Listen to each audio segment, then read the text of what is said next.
We've looked at our responsibility as creation priests with the information we've learned about the biomatrix and biogeochemical cycles.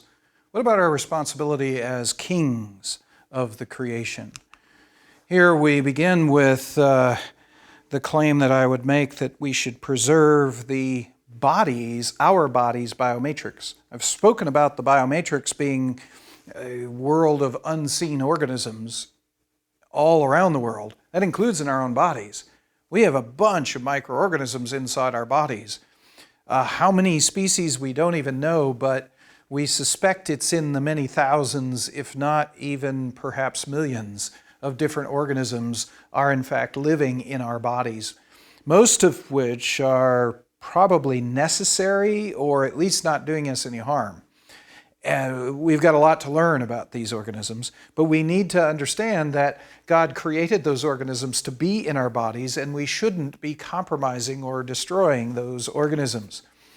So, for example, we shouldn't sterilize our bodies.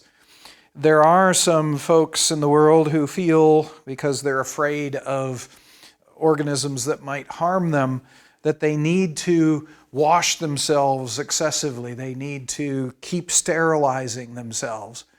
But when you do that, there's a point at which you're doing harm to your body.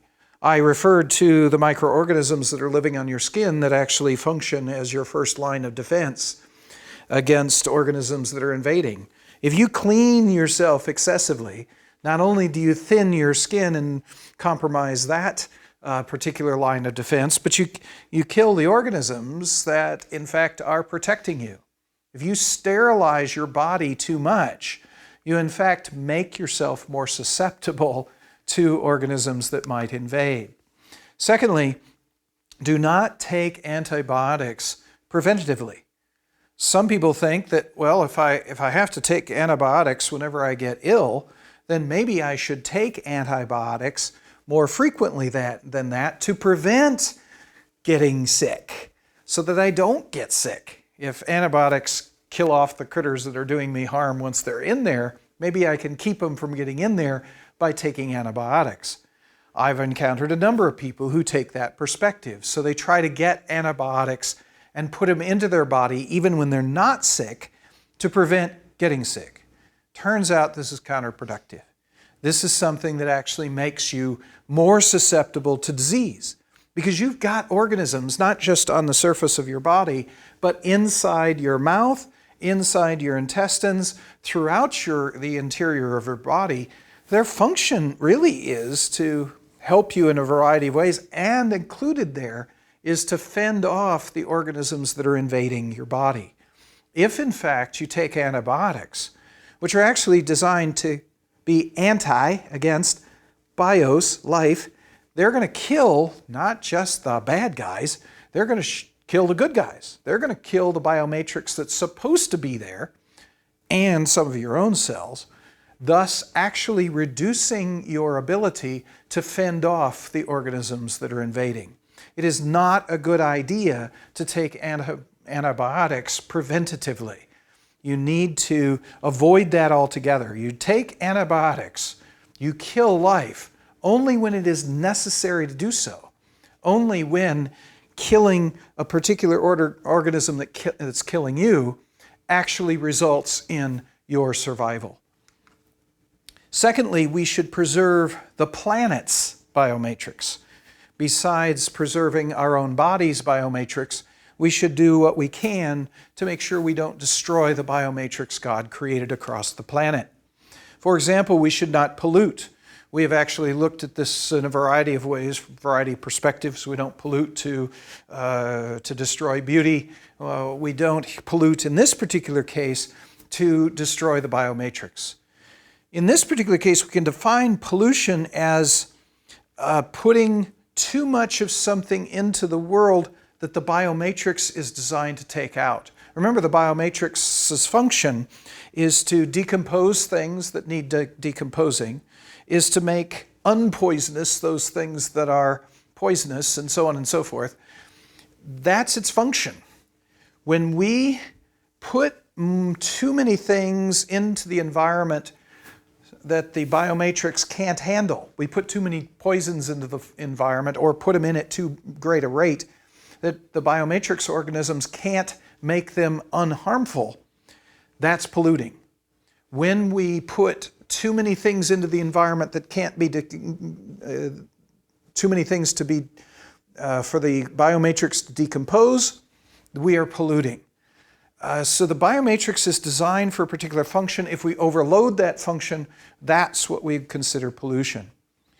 We need to consider also, when we consider this issue of biopollution, the fact that some organisms are more susceptible to poisons than other organisms. There's some organisms in the world, for example, that accumulate poisons that other organisms just kick out of their bodies. These organisms we call bioaccumulators, organisms that can pick up mercury, for example. They might pick up a little bit today and a little bit next week and a little bit in a year from now. They don't have a mechanism to get rid of it, so it just accumulates in their body. They're bioaccumulators, and eventually it gets to the point where it does them harm. Those particular organisms are the ones that are most susceptible to pollution. The other organisms of the environment might not actually show it, so when you're polluting the environment, you might not see it in 90% of the organisms that live in that particular locality. You're only going to see it in really the bioaccumulators. That's where you'll see it.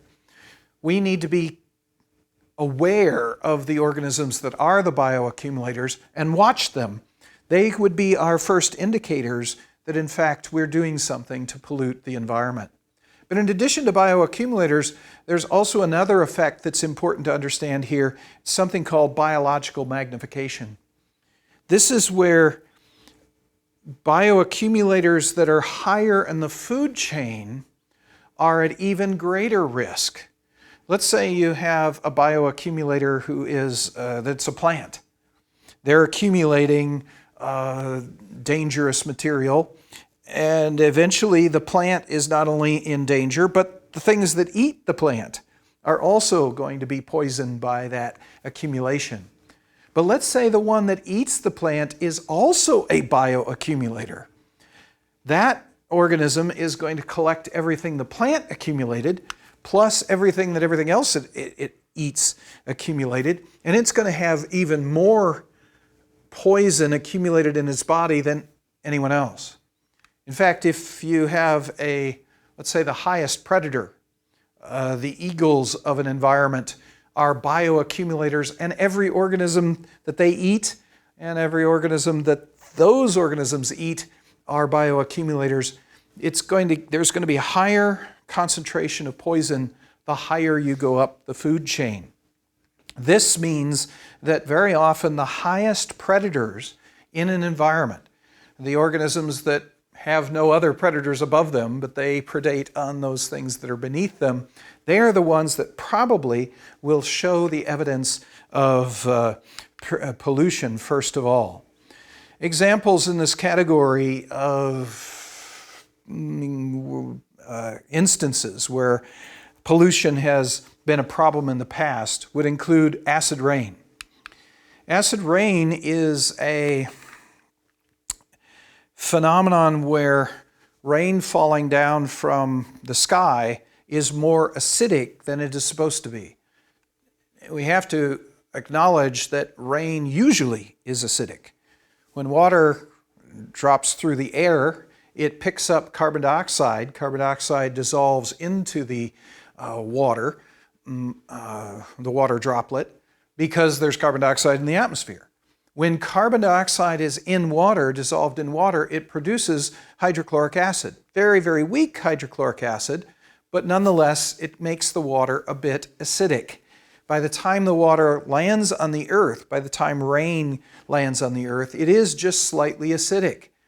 It's got the carbonic acid that you find in a little bit of the acid that you find in a soft drink, for example. It's not as strong as a soft drink acidity, but a little bit. Acid rain is more acidic than that. So normal acidity is what you would expect in any time. But what we do when we burn coal, for example, there's sulfur in coal. That sulfur is thrown out of the smokestacks of coal burning plants as sulfur oxides. Sulfur oxides are dust particles in the atmosphere. When water dropping down in the form of droplets encounters sulfur oxides, the sulfur oxide plus the water makes sulfuric acid. And that makes the water falling down much more acidic than the carbon dioxide does. Also, nitrogen is another problem in the atmosphere. When nitrates in the soil find their way into the atmosphere as dust, those are nitrogen oxides. Nitrogen oxides combining with water produce nitric acid. Nitric acid, sulfuric acid, carbonic acid, they add together to make increasingly acidic water. So when we burn fossil fuels, when we burn coal, when we burn oil, when we burn gasoline in our cars, it puts dust in the atmosphere that makes rain more acidic. The result of acid rain is that if it's acidic enough, it goes into lakes and increases the acidity in those lakes and kills fish. So at one point, the coal-burning plants in the south part of Michigan and around Chicago and so on was blown across the eastern part of the United States and poisoned more than 200 lakes in the Adirondacks, killing fish in over 200 lakes in the Adirondacks. Also, the acid rain comes down and burns the leaves of trees and sometimes defoliates them, takes off the leaves altogether. It also lands in the soil and works with the chemistry of the soil to pull out nutrients that the plant actually needs to survive. And it also adds, in some cases, ions that are poisonous to the soil. As a result, at the same time the Adirondack lakes were being poisoned, trees in the Smoky Mountains were being defoliated and compromised in this. So a lot of trees were dying in the Smokies. As a response to this, when people began to realize that the pollution of the atmosphere was causing these problems, they began putting filters on the smokestacks of the coal-burning plants, increased filtering devices on cars, automobiles, to prevent that dust from the nitrogen oxides and the sulfur oxides from getting out into the atmosphere. The result of that was actually to drop the amount of acid rain that actually occurred, and eventually we recovered most of the Adirondack lakes with their fish and recovered the trees in the Smokies. A very exciting, positive example where humans said, ooh, we observed that we are in fact poisoning the environment. There is a way to respond to this. Now I know this made people upset because it made it more expensive to burn coal. It made it more expensive to create cars because we've got to filter this stuff away. And so people didn't like this. But it's our responsibility to preserve His creation, to compromise a little bit of the money we make, the excessive money we make, to invest in making sure we do not destroy God's creation. Another example of pollution is non-biodegradable trash. We have a bunch of trash in our world. We're increasingly throwing things away, and we put it into landfills, for example. Well, the Biomatrix is designed to take things we throw away and break them down into the necessary components. In fact, components that can be used as nutrients for other organisms. This is wonderful stuff. But in many cases, we produce trash at a larger rate or a faster rate than the Biomatrix is able to decompose it. And we've actually created substances, brand new unnatural substances, that there's nothing in the Biomatrix designed to break down. So we produce plastic, for example. Well, plastic is not in the natural world. There's no biomatrix organism out there, or so it seems, that can break down plastic. So we throw the plastic into our landfills, and the plastic remains there for long, long periods of time. We produce nylon and Teflon, and we produce all sorts of substances that have never been seen on this planet before. So it stands to reason there's probably no biomatrix organism designed to break it down. So it just accumulates in our landfills and so on. We produced nylon in 1935, and so these things have been accumulating for decades. What do we do with this? And by the way, this then is consumed sometimes by animals, ends up in the stomachs of animals. There's nothing inside the animal, there's no biomatrix organism inside the animal that can break it down. Remember once when I was on a beach in South Carolina, a big storm was occurring. Among other things, a shark was tossed up on the beach. It was a small shark. So we dissected the shark to see what was inside its stomach. And I was amazed, inside a stomach that really wasn't very large at all, there were a bunch of items that clearly weren't going to decompose, and they weren't going to get through the small sphincter, the small hole at the end of the stomach, to get through his intestine and out of the shark. So they were accumulating in the stomach of the shark. Pieces of plastic, bobbins for the little bobbers that you hold up the hooks for fishing. He had all sorts of things in there that were never going to decompose. And it was clear that that was compromising the shark's ability to, in fact, eat things. Maybe you don't care about sharks, but the idea here is that organisms in general are going to be accumulating these things in their bodies. Not necessarily a good thing at all. What do we do about these things? Well, one solution is to work at increasing the amount of recycling we do. Take those non-biodegradable substances, those things that biomatrix can't decompose, and rather than throw them into our landfills, we recycle them. We remelt our plastics and make new plastics out of it.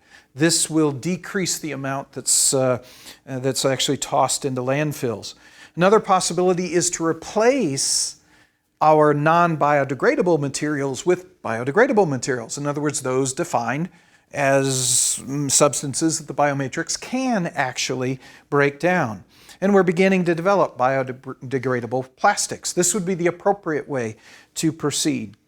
Also, perhaps we can find biomatrix organisms that can break these things down. We have actually discovered organisms that break down oil, for example. And if we have an oil spill, we can introduce that organism into the oil spill, and he eats the oil for us and cleans up the oil. We've actually discovered a couple of plastic decomposing fungi discovered in the tropics of South America. This is cool. Maybe we can figure out a way to put these plastic-eating fungi into landfills to break up our fungi. There's several solutions we can work on to deal with non-biodegradable trash. Also, we have created not just trash, things we throw away that are non-biodegradable, but there's other things that we have produced that are non-biodegradable that we throw around in the world about us. For example, many of our herbicides, fungicides, insecticides are actually non-biodegradable. We've created them artificially in order to control insects and control fungi and so on and so forth. And we usually, in producing them, have never thought about, well, maybe I should make this in such a way that it can be decomposed in the natural environment. Usually we just want to control mosquitoes, or we want to control the weeds in a field, and we don't think about, should we let that stuff just sit there forever if it's not decomposable? And this has caused problems. For example, the most famous example is diphenyl trichloroethane. Now, fortunately, we don't always call it that. We take an acronym here, DDT. We have produced DDT for the purpose of controlling mosquitoes. It kills mosquitoes. Mosquitoes that carry malaria. So we've actually done this in countries where malaria is a real problem. We've spread DDT. We've sprayed areas with DDT to kill the mosquitoes so that malaria doesn't spread. As a result of the use of DDT, millions of people have been saved from death and serious illness because of malaria. But the problem is that dichloro-diphenyl trichloroethane, DDT, is in fact non-biodegradable. There's nothing that breaks it down. Once you've thrown it into the environment, there's no organism designed to break it down or to make it unpoisonous. It was invented as an insecticide, but it began to be observed that the higher predators in these water systems, of course mosquitoes grow in water, they're developed in water, so this is sprayed over water areas. The highest predators in these water areas were ospreys. The ospreys, it turns out, were bioaccumulators of DDT. And the consequence of this started to show up when ospreys that were laying eggs that had really, really thin shells. And the shells were so thin that they'd lay the egg, they'd break, and the little baby ospreys would be dead. So people were very concerned about the fact that the ospreys in these areas were dwindling in numbers. They weren't able to reproduce, to produce new offspring, or at least have babies that grew up to adults. And so there began to be concern about this. DDT was ultimately banned. It was banned internationally, and people stopped using it because of the damage it was doing to ospreys. Now, keep in mind, although that's pretty good on one side, it's a good thing, to stop the use of DDT has led to the spread of malaria and the death of millions of people as a consequence. Okay, is it appropriate to allow millions of people to die to preserve the osprey? I would suggest that's the wrong way to do this. We need another kind of approach to the solution, to the problem.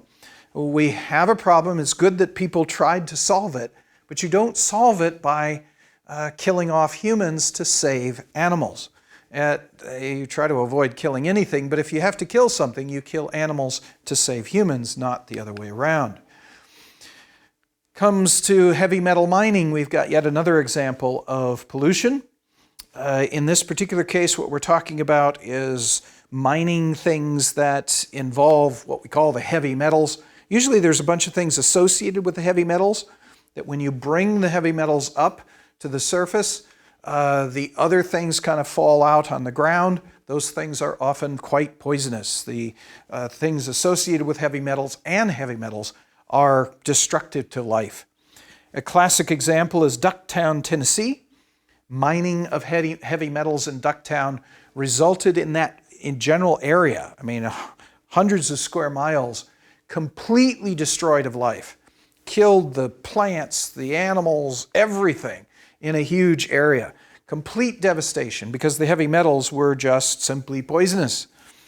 What has happened subsequent to this is interesting. Over the years, and it's been now decades since they stopped the heavy metal mining, we've discovered that there are some biomatrix organisms which are gradually restoring this particular area to fertility again, and plants are coming back and animals are coming back. But it's taken many decades to do. We took too many heavy metals out too quickly and weren't careful about what spilled, and as a consequence, we destroyed the environment. We need to be careful about our heavy metal mining.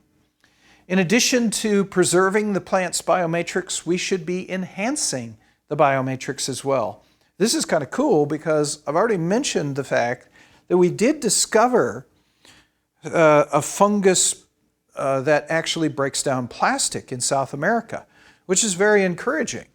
Perhaps there are other examples of this sort of thing. In fact, 1975, we discovered a type of bacteria, Flavobacterium, that actually breaks down some of the products that are used to produce nylon, or some of the products that are the byproducts of nylon. That's really cool because nylon is one of those non-biodegradable products. Perhaps this organism or others that we discover can be used to break down nylon. In 2010, 2012, we actually found some bacteria that can break down DDT and DDE, which is a natural breakdown product of DDT. That's pretty cool because maybe we can use that, mix that with our DDT, go back to spreading DDT, but with these DDT decomposing organisms, it allows the DDT to do its job of taking care of the malaria spreading mosquitoes, but the Biomatrix organisms will then break down the DDT after a bit of time and not have it do any damage in the environment. That's very encouraging. The plastic decomposing fungi from the Amazon encourages us to think that there might be organisms out there that God has designed to break down plastics. Which brings up a really interesting question. Why is it that there are organisms in the planet that can break down plastic? Why is it that there are organisms on the planet that can break down DDT or that can break down nylon? It's almost like somebody knew ahead of time that we were going to produce nylon and plastics and DDT, and that someone put Biomatrix organisms into the world for that moment when we would discover it, when we generate it. That's pretty cool.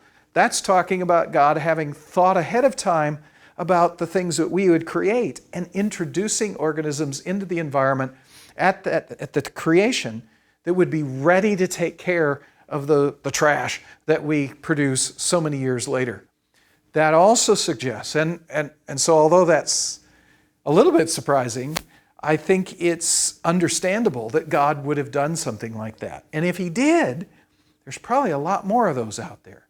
We should be searching for the organisms that God has created to take care of, to remediate the stuff that we produce that has never existed before in the history of the earth. We have this incredible God who anticipated our needs, who anticipated even the trash that we would produce, and He's created a world that can take care of it. We need to look for those designs in the world, those organisms, and use them to take care of the pollution, to remediate the poisons that we've introduced into the environment, and truly allow this incredible world to show better the very nature of God in those things that are made.